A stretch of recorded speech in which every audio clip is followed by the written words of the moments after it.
பொன்ராஜ் ஏற்கனவே ஒரு அப்துல் கலாமுடைய ஆலோசகராக இருந்தவர், அவருடைய மாணவர். அவர் சொல்லியிருக்காரு, சாப்ட்வேர் இன்ஜினியர் நேரடியாக நடத்தி காட்டியிருக்காங்களே.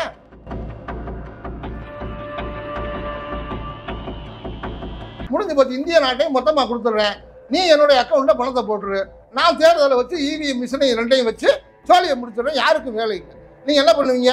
ஒரே நாடு, ஒரே தேர்தல், ஒரே பிரதமர், அவர் தான்.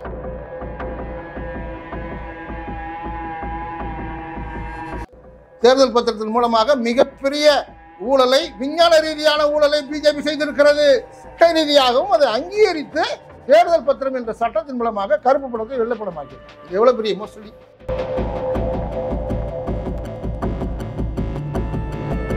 இவி மிஷின் ஒழிச்சாத்தான் முடியும். ஆமா, இவி மிஷினை ஒழிச்சாதான் மோடியை ஒழிக்க முடியும். இவி மிஷின் முடிச்சா மோடி மோடி ஒழிஞ்சு போயிடுவார். அப்படி இப்படிலாமா சார்? ஆமா, இது உண்மை. இது வந்து இப்ப வந்து ப்ரூஃப் பண்ணிட்டு இருக்காங்க. हाथी को हमने साइकिल को 3-4 वोट दिए, बराबर? साइकिल को 1 ही वोट गया, 1 कमल 2 कमल 3 कमल 3 कमल हो गए। अंधेरे में क्या हुआ? மோடி 100 இடம் கூட எழுதி வச்சு இவிஎம் மிஷின் முறையில் கண்டுபிடிக்க முடியாது. அமெரிக்கா போன்ற மேலை நாடுகளை நிராகரித்து விட்டன, ஐரோப்பா கண்டத்தில் இதை முற்றிலும் நிராகரிக்கிறார்கள் என்கிற போது அதை உச்சநீதிமன்றம் வழக்காக எடுத்துக்கொண்டு இந்த தேர்தல் முறையை மாற்றி வாக்குச்சீட்டு முறை என்று வந்தால்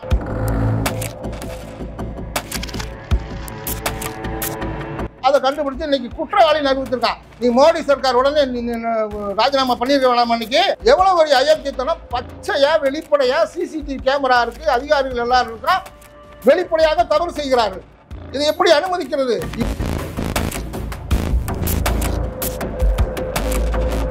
இப்ப நடந்த சண்டிகார் நடந்தது என்ன லட்சணம்? ஓட்டுச்சீட்டு முறையில் நடந்தது. அது தப்பு கண்டுபிடிக்க முடிஞ்சுல. இப்ப மிஷின்ல நீங்க கண்டுபிடிப்பீங்களா? இந்த வேறுபாடு இருக்குல்ல, இதை வந்து இந்த காலகட்டத்தில் தெரியுது பாருங்க.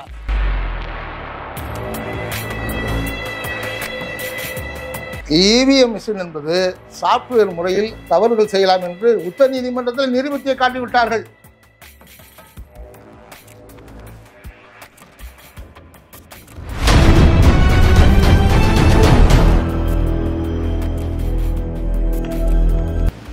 சார் வணக்கம். வணக்கம் ஐயா. வணக்கம். சமீபத்தில் உங்களுடைய புத்தக வெளியீட்டு விழா, அதாவது குற்றம் கடிதல் கலைதல் அப்படிங்கிற புத்தகம் வந்து குறிப்பாக மக்கள் தமிழ்நாடு மக்கள் ஜனநாயக கட்சியோடைய செறிப்பவர்கள் கவிஞர் ராஜகம்பீர் அவர்கள் முன்னாடி வெளியிட்டீங்க. இன்னைக்கு காலகட்டத்துக்கு அந்த புத்தகத்தோட தேவை என்ன வந்திருக்கு?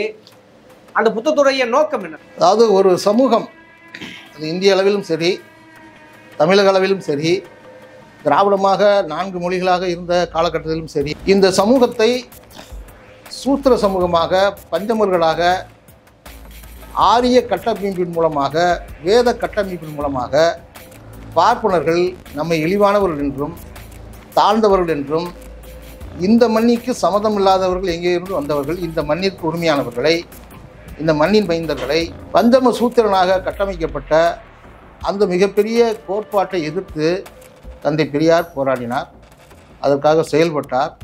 தன்னுடைய இறுதி காலம் வரை அதை ஒரு வாழ்வு பணியாக எடுத்துக்கொண்டு அதையே செய்து வந்தார். அப்படிப்பட்ட ஒரு போராளியை, சமூக விடுதலையை சொன்னவரை, திராவிடத்தின் பேரிலும் இன்றைக்கு பேசப்படுகிற தமிழ் தேசியம் என்பது அன்றைக்கு திராவிட கோட்பாட்டின் அடிப்படையிலும் இரண்டையும் ஒன்றாக இணைத்து களமாடிய பெரியாரை நாம் காலத்தால் நினைவு கூறுவதுதான். இன்றைய சூழல், நாளைய சூழல், நேற்றைய சூழல் என்பதெல்லாம் இல்லை. ஒரு சமூகத்தில் எந்த காலகட்டம் வரை சுரண்டல் இருக்குமோ, ஜாதியின் பேரால், மதத்தின் பேரால், கடவுள் நம்பிக்கையின் பேரால், ஆணாதிக்க மனோபம் காண்ட பெண்களை சுரண்டும் போக்கு இருக்குமேயானால் இவற்றிற்கெல்லாம் பெரியாரியம் என்றைக்கும் தேவைப்படும். அதனாலே நேற்றும் பெரியார் பேசினார், இன்றைக்கும் பேசுவார், நாளைக்கும் பேசுவார். எனவே இந்த தலைமுறையை கடந்து அடுத்த தலைமுறைக்கு நாம் சொல்ல போகும் செய்தி, பெரியார் என்னும் சமூக நீதி காவலருடைய கோட்பாட்டை காப்பாற்றி வையுங்கள், அதுதான் தமிழ் தேசியத்திற்கு நல்லது, அது திராவிட கோட்பாட்டை அடிப்படையாக கொண்டது என்பதை சொல்லியிருக்கிறேன். குறிப்பாக குற்றம் கடிதல் கலைதல்னு சொல்லியிருக்கீங்க. இன்னொரு விஷயம் என்னன்னாக்கா, மானமும் மரியாதையும் மனிதனுக்கு அழகுங்கிறது அவரோட விஷயம். இன்னைக்கு அதோட தேவை என்ன அளவு இருக்குன்னு சொல்ல வரீங்க? இருக்குல்ல, இன்னைக்கு நீங்க அரசியல் கட்சிகளில் நீங்க பெரும்பாலும் இன்னைக்கு சுயமரியாதை எதிர்பார்க்க முடியாது. ஒன்றும் இல்லை, நான் ரொம்ப சிம்பிளாக வந்துடுறேன். திரௌபதி முர்மு வந்து நாடாளுமன்ற கட்டிடத்தை திறந்தார், நம்ம மோடியை திறந்து வச்சார். இந்திய நாட்டினுடைய முதல் குடிமகள். அங்கே சுயமரியாதை பேசப்பட்டதா? அவர் அழைக்கப்பட்டாரா? ஒரு பெண் இந்த நாட்டினுடைய முதல் குடிமகளாக தேர்ந்தெடுக்கப்பட்டிருக்கிறார். அந்த கட்சியை முன்னிறுத்திருக்கிறது. அது ஓட்டு வங்கிக்காக அந்த மக்களுக்கு தெரிய வேண்டும். அதை நம்பி நம் சமூகத்திலிருந்து ஒருவரை ரெப்ரசன்ட் செய்திருக்கிறார் மோடி என்று நம்புகிறார்களே, அவர்கள் உணர வேண்டும். ஆனால் அங்கே திரௌபதி முர்மு அழைக்கப்படவே இல்லையே. இது சுயமரியாதைக்கு உரித்தானதா? இது சுயமரியாதைக்கான கேள்வி இல்லையா? இந்த இடத்தில் சுயமரியாதை என்று ஒன்று வேண்டுமா வேண்டாமா? ராமர் கோவில் திறப்பு விழாவின் போது மோடி பிற்படுத்தப்பட்ட சமூகத்தை சார்ந்தவர், இவர் என்ன கோயிலை திறப்பது என்று சங்கராச்சாரியர்கள் வரவில்லை, அதை தவிர்த்தார்கள். இந்த இடத்துல பெரியாரியும் தேவைப்படுகிறதா இல்லையா? பொன் ராதாகிருஷ்ணனோ தமிழிசையோ பிற்படுத்தப்பட்ட சமூகத்தை சார்ந்தவர்கள். இன்னும் சொல்ல போனால் போன நூற்றாண்டிலே சாணார் என்ற சமூகத்தை சார்ந்து ஒடுக்கப்பட்டு கிடந்தவர்கள், கோயிலுக்குள்ளே அனுமதிக்கப்படாதவர்கள். நீதி கட்சியினுடைய மாநாடுகளிலே பெரியார் எழுதி போடுவார், இன்றைக்கு சாணார் வீட்டு சமையல் சாப்பிட வாருங்கள் என்று. நீதி கட்சி தலைவன், பெரிய முதலாளிகள், மிட்டா மிராசுகள், ஆலை அதிபர்கள், நிலக்கிழார்கள் எல்லாம் வந்து அன்றைக்கு சாப்பிட வேண்டும். பெரியார் ஜாதியை ஒழித்தாரா என்று கேட்கிறவர்களுக்கு நான் சொல்லுகிறேன், பெரியார் ஜாதியை ஒழிப்பதற்கான முன்னெடுப்புகள் எடுக்கும்போது ஜாதி கரைப்பு, ஜாதி நெருடல், ஜாதிய குரோதம் இவர்களை களைந்து ஒன்றாக ஒரு இடத்தில் உட்கார வைத்த பெருமை தந்தை பெரியாரைத்தான் சாரும். எனவே தான் கேட்கிறேன், இன்றைக்கும் அந்த சுயமரியாதை தேவைப்படுகிறது.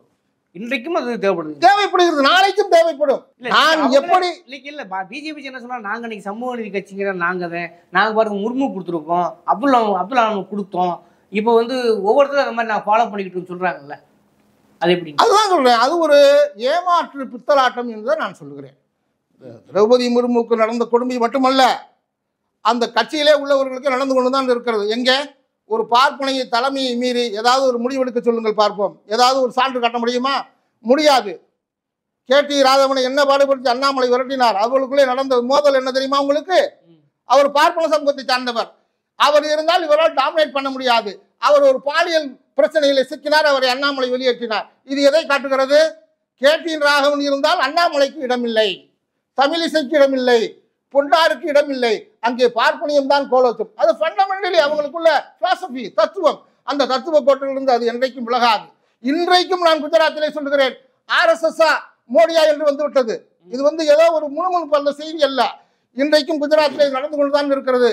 பார்ப்பனர் கையிலே தான் அதிகாரமும் ஆட்சியும் இருக்க வேண்டும், அதற்கு கட்டுப்பட்டுதான் இருக்க வேண்டும். அதை மீறுபவர்கள் தூக்கி எறியப்படுவார்கள். இன்றைக்கு குஜராத்தில் இருக்கிற பெருந்தனமான முதலாளிகள் எல்லாம் மோடியிலாலே வளர்க்கப்படுகிறார்கள். இது பார்ப்பனியத்திற்கு எதிரானது. எனவே மோடியை அப்புறப்படுத்த வேண்டும் என்று அங்கே ஒரு RSS திட்டம் நடந்து கொண்டுதான் இருக்கிறது. இது எல்லா இடங்களிலும் நடக்கும். இது ஒன்றும் மாற்றுக்கிறதே கிடையாது. இதை மீறி யாரும் அங்கே வந்து ஒன்றும் செய்து விடவும் முடியாது. ஏனென்றால் அவங்களுடைய ஃபண்டமெண்டல்ஸ் அதுதான், பார்ப்பனிய கோட்பாடு தான். அந்த இடத்துல தான் இந்துவ தத்துவமுமே இயங்கணும், இந்திய ஆட்சிகள் இயங்கணும், இந்திய முதலாளிகள் இயங்கணும், இந்திய சமூகம் இயங்கணும் என்ற கட்டமைக்கப்பட்ட இந்த ஆரிய வேத கட்டமைப்பை பெரியாரும் அம்பேத்கரும் சேர்ந்து அடித்து நொறுக்கினார்கள். அதனால தான் நாம் பெரியாரை அம்பேத்கரையும் கொண்டாட வேண்டியது இருக்கிறது. சரி, இன்னைக்கு வந்து ஒரு நவீன காலம் வச்சு ஒரு கட்டமைப்புல எல்லாருமே கிட்டத்தட்ட பிற்படுத்தப்பட்ட எல்லாரும் கூட ஒரு அரசு அதிகாரிகளாக உயர் பதவிகள்லாம் வந்திருக்கிறாங்க. இன்றைக்கும் பெரியாரோட தேவை என்னன்னு சொல்ல வரீங்க? இது அதை தான் நான் சொல்ல வரேன். இப்போ சமூக நீதி பெரியார் பேசினார், வடக்கே அம்பேத்கர் பேசினார். அது VP சிங் காலத்தில் பெரிய வீரியமாக அகில இந்திய அளவில் விரிந்து போனது. இன்றைக்கு நாம் பேசுகிற இந்த இடஒதுக்கீட்டினுடைய நீட்சி நாம் 1920களிலே பெற ஆரம்பித்து விட்டோம். தமிழ்நாடு அதுக்கு முன்னோடியாக இருந்தது. அன்றைக்கே இடஒதுக்கீடு வந்து விட்டது. ஆனால் வட மாநிலங்களே அப்படிப்பட்ட நிலைமை இல்லை. ஆனால் மத்தியிலே 27% இடஒதுக்கீடு என்பதை அன்றைக்கு இருந்து இந்த VP சிங் கலைஞருடைய அழுத்தம் காரணமாக கொண்டு வந்தார். அதற்காக ஆட்சியை இழந்தார். இப்போ நீங்கள் கேட்டீங்களே முன்னாள் கேள்விக்கு, அதில் இதில் பதில் இருக்கு. அன்னைக்கு பிஜேபி என்ன செய்கிறது? 27% இடஒதுக்கீடை பிற்படுத்தப்பட்டு கொண்டு வந்த போது ரத யாத்திரை என்று சொல்லி அத்வானி கலகம் செய்து VP சிங் கொடுத்த ஆதரவை வாபஸ் வாங்கிய கட்சி. இன்றைக்கு பிற்படுத்தப்பட்டவர்கள் நினைக்கிறார்கள் நமக்கு மோடி பாதுகாப்பு என்ற, அதுவும் கிடையாது. அன்றைக்கு அந்த ஆட்சியை காவு கொடுத்தது யார்? அத்வானி தானே, இதே பிஜேபி தானே. அது பேசுவார்களா பிஜேபி நண்பர்கள்? பேசட்டுமே. தீக்குளியம் செய்தார்களே. மிகவும் பழமையான மூட நம்பிக்கை கொண்ட ஒரு பத்தாம்பசலித்தனமான அமைப்பு RSS. பழமைவாதத்துக்கு இட்டு செல்வதுதான் அவருடைய நோக்கம். ஜாதியை நிலைநிறுத்துவதுதான் நோக்கம். இந்த டிஸ்கிரிமினேஷன் என்று சொல்வார்களே, ஜாதிய பாகுபாடு. ஒருத்த மேலே ஒருத்தர் நின்றுக்கிட்டு நிற்பான். நம்ம ஆளு என்னன்னா, நான் உன்னையோட பெரிய ஆளு, நான் உன்னையோடைய பெரிய ஆளு. ஆனால் எல்லாரும் பாப்பாங்கிட்ட போய் கையை கட்டிப்பான். எங்க நீங்கள் கோயிலுக்குள்ளே போய் மீசை முறுக்கு பார்ப்பான். நான் கேட்குறேன், நீ இன்னொருத்தனோட பெரியவன் சொல்கிறேன் இல்லை, கோயிலுக்குள்ளே போய் மீசை முறுக்கு, நான் என் தமிழில் ஓதுவேன்னு சொல்லு. இன்றைக்கு பெரியாருடைய வழியில் திராவிட இயக்க ஆட்சி திமுக ஆட்சி போட்ட உத்தரவால தான் பெண்கள் உட்பட கருவறைக்குள்ள போக முடியுது. இது என்னைக்கு நடந்தது? 1970 கலைஞர் சட்டம் போட்டா. ஆனா அதையும் எடுத்து நீங்க கோர்ட்டுக்கு போயிட்டாங்களே. போவாங்கல்ல, அங்க பார்ப்பனியம் இருக்குல்ல, நீதிமன்றம் தானே அக்கரகாரமே. அதுதானங்க இங்க உள்ள பிரச்சனையே. இல்ல நீதிமன்றங்களே அப்படி சுருக்கி பாத்திர முடியுமா என்ன? ஆமா இருக்கு. அதாவதுங்க எல்லா நீதிபதிகளையும் நான் சொல்லவில்லை. இன்றைக்கு கூட பாருங்க மோடிக்கு எதிர்ப்பான தீர்ப்புகள் வந்து கொண்டிருக்கிறது. முக்கியமா கவனிக்க வேண்டிய சமகாலத்தில் நம்ம அதையும் பார்க்கலாம். அதையும் பார்க்கிறோம். சந்திரசூட் அவர்கள் பாத்தீங்கன்னா ஒரு முக்கியமான தீர்ப்பு வழங்கி இருக்கு. தேர்தல் பத்திரம் வந்து நீ பூதாகரமா வெடித்து கிட்டத்தட்ட 6656 கோடி வந்திருக்கு. வெளி 6000 என்பது 14000 கோடியாக போய் விட்டது இப்பொழுது வந்த செய்தி. அப்படிங்களா? ஆமா, குஜராத்தில் இருந்து RBI மூலமாக ஒரு இன்ஃபர்மேஷன் ஆக்ட்ல போட்டு கேட்டிருக்காரு. இப்ப 14000 கோடி வந்து விட்டது. இப்பொழுது ED போகிறது, ID போகிறது, அமலாக்கத்துறை போகிறது அப்படின்னு இப்ப தமிழ்நாட்டில் எடுத்து பட்டியல் பார்த்தா அவன் பூரா அங்க காசு கொடுத்துருக்கான் மோடிக்கு. ஆமா, தேர்தல் பத்திரம் மூலமாக பிஜேபிக்கு நிதி போய் சேர்ந்திருக்கு. இதை விட கேவலம் வேணுமா எங்கேயாவது? இப்பொழுது வந்த செய்தி, இன்றைக்கு இப்பொழுது ஓடிக்கொண்டிருக்கிறது. சத்யபால் மாலிக் விவகாரம் அதுதான். அவர் காஷ்மீருடைய முன்னாள் ஆளுநராக இருந்தவர். அவர் வீட்டில் சோதனை நடந்துகிட்டு இருக்கான் பல்வேறு இடங்கள்ல. மோடி என்ன சொன்னாரு அன்னைக்கெல்லாம் பாத்தீங்கன்னாக்கா குசேலனுக்கு வந்து கிருஷ்ணர் உதவி பண்ணாரு. அதை கூட இப்ப நம்ம பண்ணோம்னாக்க உச்ச நீதிமன்றங்கள் லஞ்சம் சொல்லிடும் அப்படின்றாரே. இது புராணத்துல வந்து ஏதோ ஒரு உதாரணத்தை காட்டுறாரு, அதெல்லாம் வேற. இது எந்த உதவி செஞ்சிருக்காரு? விவசாய சட்டம் நீ போராடிட்டு இருக்கானே, நீ போட்ட சட்டம் தானே வாபஸ் வாங்கினதாக சொல்லி ஒரு நாடகம் அடிச்சிடல. அந்த சட்டத்தின்பால் இன்னைக்கு நடத்தப்படுறாங்களா? விவசாயிகள் விரட்டி அடிக்கப்படுகிறார்கள். அந்த போராட்டம் இன்னைக்கு டெல்லி, பஞ்சாப், ஹரியானா, ராஜஸ்தான் என்று நீண்டு கொண்டே போகிறது. தமிழ்நாட்டில் இருந்து 3 பேர் கொல்லப்பட்டிருக்கிறார்கள். நான் ராத்திரி பகல் என்றும் பாராது டெல்லி ஜந்தர் மந்தர் பகுதியில் ரொட்டியை சுட்டுக்கிட்டு கிடக்கிறேன். கொஞ்சம் கூட கருணை இல்லாமல் கூப்பிட்டு பேசாமல் ஒரு சர்வாதிகார பாசிச மனப்பான்மையில் மோடி அரசு போகிறது என்று சொன்னால் இவர் குசேலர் கதையை சொல்லுவார், ராமர் கதையை சொல்லுவார். ரொட்டி துண்டு கேட்டால் ராமர் கதையை சொல்லுவான். இவங்க அப்படிதான். வேலை இல்லாமல் ஏன்டா ரொம்ப பேர் தெரியுறான்னு கேட்டா, ஒருவேளை சந்திரசூட் போன்ற நீதிபதியில டார்கெட் பண்றாரோ? எப்படி வேணாலும் இருக்கலாம். அவருடைய ராஜதந்திரம் என்ன சொல்லுதுன்னா, ஒருத்தன் அழிச்சு இன்னொருத்தனை உருவாக்குவான். நாளைக்கு அவன் சரியில்லைன்னா அவனை அழிச்சு இன்னொருத்தனை உருவாக்கு. இது பார்ப்பனியத்தினுடைய அடிப்படை. அவர்கள் வந்து அப்படித்தான் செய்வார்கள். அவர்கள் மன்னர்கள்லாம் அடிமையாக இருக்க வேண்டும் நினைத்தவர்கள். இப்பொழுது இருக்கிற இந்த மோடி ராஜாவும் அடிமையாக தான் இருக்க வேண்டும் நினைப்பார்கள். இந்த மோடி ராஜா சரியில்லை என்றால் இன்னொரு பூஜாவை தூக்கி வைப்பார்கள். அது வந்து பார்ப்பனியத்தையெல்லாம் வெல்ல முடியுங்கிறது சாத்தியமில்லாத விஷயம். மக்கள் திரட்சியாக இருந்து இந்த ஆட்சியை மாற்றணும். ஓட்டரசியல் அவங்க என்ன நிற்கிறாங்க, அவங்க தான் முன்னெடுத்த பிடிக்க சொல்லிட்டு இருக்காங்க. நீங்க வாக்குச்சீட்டு முறை வந்தா கண்டிப்பா மோடி வர முடியும். EVM மிஷின் என்பது சாப்ட்வேர் முறையில் தவறுகள் செய்யலாம் என்று உச்ச நீதிமன்றத்தில் நிரூபித்தே காட்டிவிட்டார்கள். இப்ப நடந்த சண்டிகார் நடந்தது என்ன லட்சணம்? ஓட்டுச்சீட்டு முறையில் நடந்தது. அது அப்ப கண்டுபிடிக்க முடிஞ்சுல்ல. ஆமா ஆமா. இப்ப மிஷின்ல நீங்க கண்டுபிடிப்பீங்களா? இந்த வேறுபாடு இருக்குல்ல, இதை வந்து இந்த காலகட்டத்தில் தெரியுது பாருங்க. வாக்குச்சீட்டு முறையில் கவுன்சிலர்களால் தேர்ந்தெடுக்கப்படுகிற மேயர், அதில் வந்து சீட்டை வந்து அவர் இது பண்ணுறாரு, யார் அதிகாரி, அதை கண்டுபிடிச்சு இன்னைக்கு குற்றவாளின்னு அறிவித்திருக்கான். நீ மோடி சர்க்கார் உடனே ராஜினாமா பண்ணிருக்க வேணாம். இன்னைக்கு எவ்வளவு ஒரு அயோக்கியத்தனம்! பச்சையா வெளிப்படையா CCTV கேமரா இருக்கு, அதிகாரிகள் எல்லாரும் இருக்கா, வெளிப்படையாக தவறு செய்கிறார்கள். இதை எப்படி அனுமதிக்கிறது? ஒரு ஜனநாயக தன்மை வேண்டாமா? அந்த நீதிமன்ற தீர்ப்புக்கு நீ தலைவங்கி இருந்தால் நேரம் வெளியில போயிருக்கணும்ல. அப்ப என்னன்னா, EVM மிஷினில் செய்வது தெரியாமல் போய்விடும், வாக்குச்சீட்டு முறையில் செய்வது தெரிந்துவிடும். நீங்க அங்கனக்குள்ளே கண்டுபிடிக்கலாம். டவுட் ஒன்று போடுவான். நானும் தேர்தல் என்ன வந்தான் அன்னைக்கு EVM மிஷின் பெரும்பாலும் அளவுக்கு எல்லா மாநிலங்களும் கட்சியும் கூட போராட துவங்கியிருக்காங்க. அதை தவிர்க்க வாய்ப்பு இருக்கா என்ன? தவிர்க்க வாய்ப்பு இருக்குன்னா நீதிமன்றம் தான் சொல்லணும். இது நீதிமன்ற தலைவர். ஆமா, சட்டம் வந்து இயற்றவர் மோடி. சண்டிகார் தேர்தலில் ஒரு குறிப்பிட்ட தேர்தல், அந்த மேயர் தேர்தல். ஆனால் இதை உச்ச நீதிமன்றம் வழக்காக எடுத்துக்கொண்டு இதை ஒரு முன்னுதாரணமாக காட்டி வாக்குச்சீட்டு முறையில் தவறுகளை களைய முடியும், கண்டுபிடிக்க முடியும். EVM மிஷின் முறையில் கண்டுபிடிக்க முடியாது.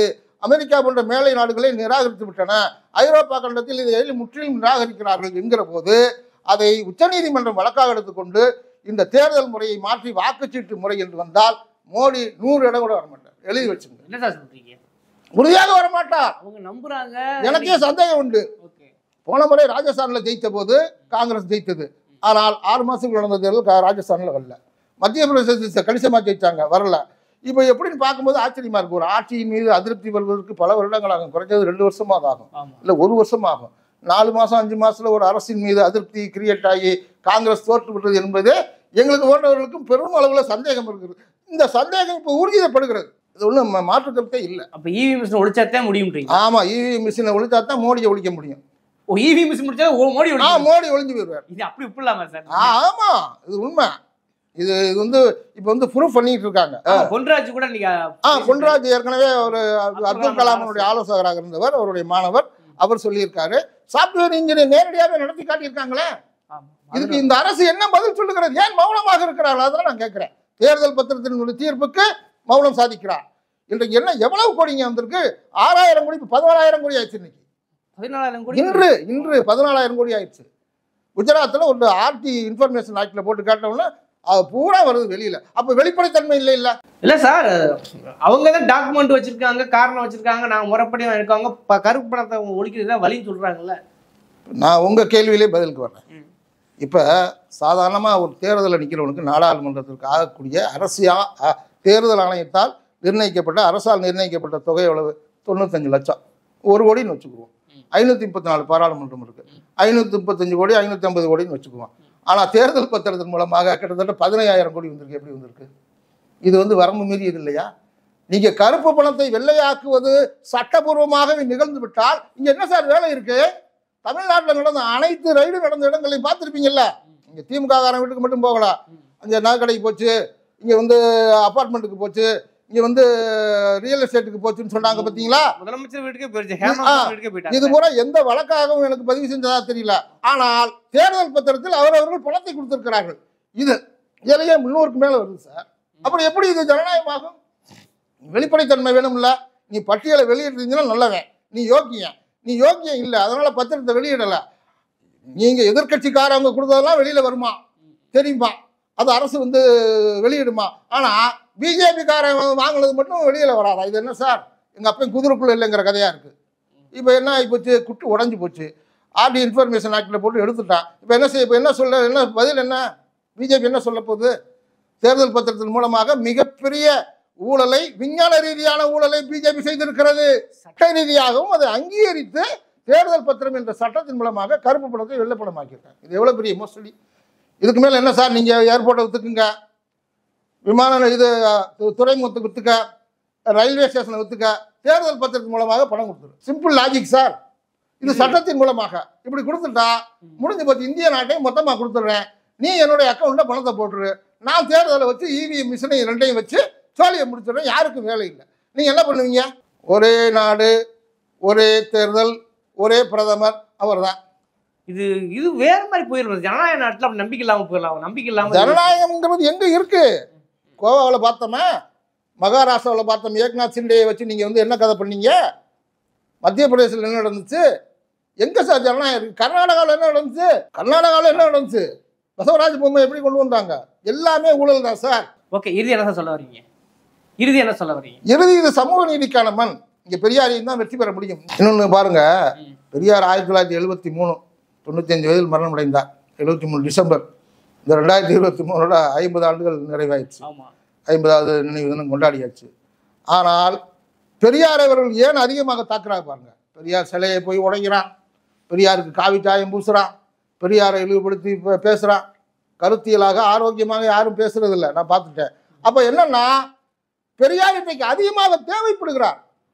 நேற்றைய காலகட்டத்தை விட பெரியார் இன்றைக்கு அதிகமாக தேவைப்படுகிறார். பெரியாரினுடைய சமூக நீதி பல தரவுகளிலும் பேசப்படுகிறது. பிற்படுத்தப்பட்ட ஒடுக்கப்பட்ட மக்களுக்கு அது இன்னும் நீட்சியாக இருக்கிறது.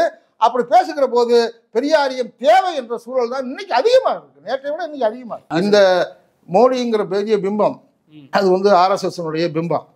அந்த பிம்பத்தை வீழ்த்துவதற்கு, இந்த பார்ப்பனிய ஆதிக்கத்தை வீழ்த்துவதற்கு, சமத்துவத்தை நிலைநாட்டுவதற்கு, இடஒதுக்கீடு என்னும் சமூக நீதியை தொடர்ந்து காப்பாற்றுவதற்கு. ஏன்னா பொது சிவில் சட்டம் கொண்டு வந்தால் இடஒதுக்கீடு காலியாயிரும். இங்கே ஒன்றும் இல்லை, எல்லாமே தனியார் மயம்னா இடஒதுக்கீடு எப்படி இருக்கும்? இன்னைக்கு கார்பரேட் மயமாக்க பார்க்குறான். அப்போ இந்த இடஒதுக்கீடுலாம் இருக்கணும்னா இந்த அரசு மாறணும். பன்முக தன்மை வேணும்னா இந்த அரசு ஒழியணும். எனவே பெரியாரியம் தேவை. நன்றி சார், ரொம்ப நன்றி சார். வணக்கம்.